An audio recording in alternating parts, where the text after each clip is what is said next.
हिमालय में रहने वाले पक्षी सुबह सवेरे उठकर अपने घोंसले की सफाई में लगे हुए थे। हरियाली तोती तिनकों को सजाते हुए बोलती है, सुबह की ताजगी में सफाई करना जैसे मन को नहा देना हो। चलो अब थोड़ा पानी पी लूं, फिर दाने लेने निकलूंगी। तोती पानी पीती है और उठ जाती है। वही मिट्ठू तोता नींद से उठकर बोलता है, हरियाली जी रोज सबसे पहले काम में लग जाती है और मैं अब तो माँ की बातें याद आने लगी। जो सुबह को सहेजता है वही जीवन को सहेजता है। चलो आज घोंसले से शुरुआत करते हैं। वही दूसरी तरफ कबूतर खिड़की से झांकता है। तोता भाई सफाई कर रहा है, जंगल बदल रहा है क्या? कबूतर हंसता है और उड़कर सीधा टुनटुनी चिड़िया के घर पहुंचता है। उठो उठो टुनटुनी चिड़िया, आ गया तुम्हारा प्यारा कबूतर भैया। अरे कबूतर भैया, आपकी आवाज तो जैसे सुबह की पहली धूप हो गई है। लेकिन जरा धीरे बोलिए ना, मेरे नन्हे कुकू और गुड़िया अभी सपनों में हैं। उनके मासूम सपनों को चीरकर कोई नहीं जगाता। चलिए मैं ही उन्हें प्यार से जगा देती हूँ। कुकू बेटा, गुड़िया रानी, उठो मेरे लालो, आज का दिन खास है। आज हम अपने घर को सजाएंगे जैसे त्योहार मनाते हैं। कुकू बेटा, तुम्हें पता है सफाई सिर्फ मिट्टी हटाना नहीं होता, ये मन की भी सफाई होती है। जब घर चमकता है ना तो मन भी खिल उठता है। मम्मा, मैं भी बड़ा होकर सबका घर साफ करूंगा। देखा भैया, बच्चे वही सीखते हैं जो वे देखते हैं। अगर हम खुद सफाई को आदत बना लें तो अगली पीढ़ी उसे स्वभाव बना लेगी। चलिए आज सफाई को पर्व बना देते हैं। वही कालू कौवा का गंदा घोंसला था। कालू जी, ऐसे घोंसले में कौन रहना चाहेगा? और देखिए पड़ोसी चिड़िया भी यहाँ से जा चुकी है। अरे सुंदरी, जब तक पेट में कुछ पड़ा है बाकी सब झंझट है। सफाई तो अमीरों का शौक है। लेकिन बदबू और गंदगी अमीर गरीब नहीं देखती, ये तो सबको काटती है। टुनटुनी बहन, अब वक्त आ गया है एक साथ सफाई का बिगुल बजाने का। फिर सारे पक्षी कालू और सुंदरी के घोंसले पहुंचते हैं। कालू भैया, आज हम आपके पास कोई शिकवा शिकायत लेकर नहीं आए हैं। हम तो साथ लेकर आए हैं एक निवेदन, एक भरोसा और एक अवसर। आपने कभी गौर किया है कि जंगल की हवा अब उतनी ताज़ा नहीं लगती? ये वही हवा है जो हमें उड़ने की ताकत देती है। लेकिन जब हम खुद ही उसे गंदा करने लगे तो किससे उम्मीद करेंगे?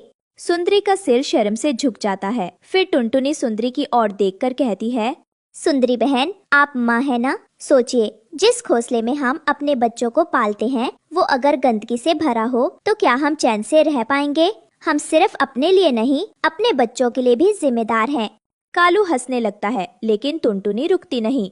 भैया, आप मजाक उड़ाइए, लेकिन एक बात याद रखिए, कोई भी बदलाव तभी आता है जब कोई एक पक्षी हिम्मत करता है। सफाई कोई काम नहीं, ये आदत है। जब हम अपने घोंसले को सुंदर बनाते हैं तो आत्मा को भी साफ करते हैं। अगर हम चाहते हैं कि बच्चे गर्व से कहें ये मेरा घर है, तो उसे उस लायक बनाना पड़ेगा।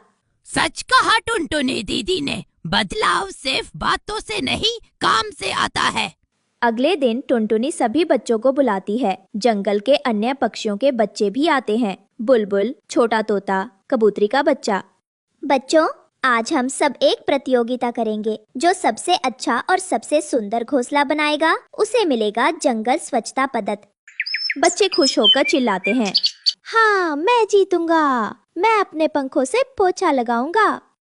बच्चे अपने अपने घोंसलों की सफाई करने लगते हैं। कोई तिनके सजाता है, कोई पत्ते निकालता है।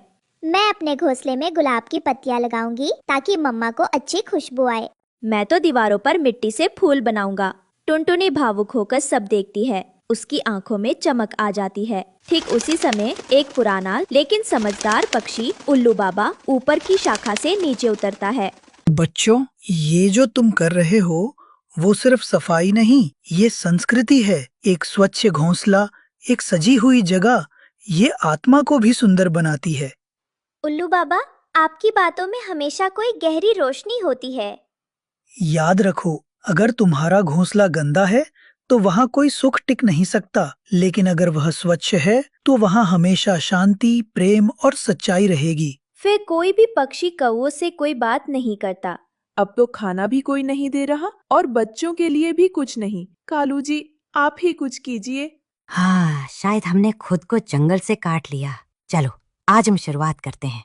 सुंदरी बहन, ये सच में वही घोंसला है? इतना सुंदर, इतना साफ। मुझे तो लगा मैं किसी नए पेड़ के पास आ गई।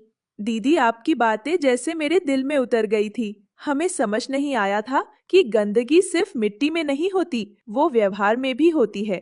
और आपने हमें आईना दिखाया। हमने सिर्फ तिनके नहीं बदले, हमने सोच बदली है। अब हमें भी उस जंगल का हिस्सा बनने में गर्व है, जहाँ हर घोंसला साफ है और हर दिल ईमानदार। टुनटुनी चिड़िया सभी पक्षियों से कहती है, देखिए, जंगल बदल गया है क्योंकि हमने अपने मन को बदला है। आज अगर हम सब मिलकर एक छोटी आदत बदलें, जैसे कि रोज थोड़ा साफ सुथरा रहना, तो आने वाली पीढ़ियां हमें धन्यवाद कहेंगी। सफाई से सिर्फ घर सुंदर नहीं होता, जिंदगी भी आसान होती है। अगले दिन जंगल में एक बड़ा आयोजन होता है। सभी पक्षी मिलकर स्वच्छता पर्व मनाते हैं। बैनर लगे हैं, मेरा घोंसला मेरी जिम्मेदारी। देखा बच्चों, हमने सिर्फ घोंसला नहीं, पूरा जंगल बदल डाला।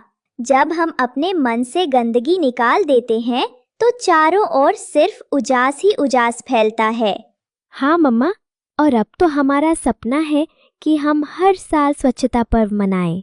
इस कहानी से हमें सीख मिलती है कि सफाई एक संस्कार है। अगर तुम अपना घोंसला साफ रखोगे तो तुम्हारा मन भी हल्का रहेगा, और जहाँ मन हल्का हो वहीं सच्ची उड़ान होती है।